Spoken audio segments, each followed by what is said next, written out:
सालों पहले राजा नाथ का शासन शिवानगर पर हुआ करता था। राजा की 3 रानियां थीं। राजा अपनी तीनों पत्नियों में से सबसे ज्यादा अपनी पहली पत्नी को प्यार करता था, क्योंकि वो खूब सुंदर थी।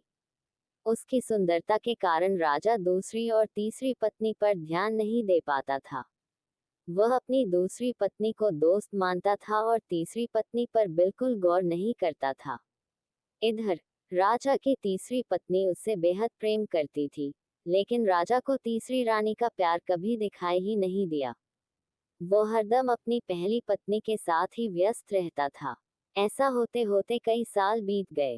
रोज राजा की तीसरी पत्नी इसी उम्मीद में रहती थी कि राजा आज उसके पास आएंगे।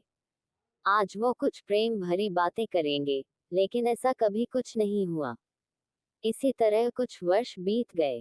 एक दिन राजा नाथ अचानक से गंभीर बीमार हो गए। उनकी तबीयत देखते ही देखते खराब होती गई और उनके जीवित रहने की उम्मीद कम हो गई। तब राजा ने अपने पहली पत्नी को बुलावा भेजा।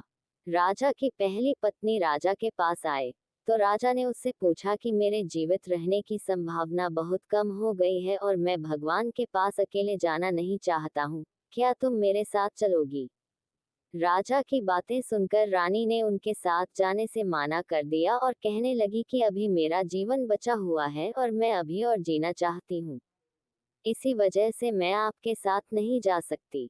ऐसा कहकर पहली रानी राजा के कमरे से बाहर चली गई। तब राजा दूसरी रानी को बुलाने के लिए कहता है।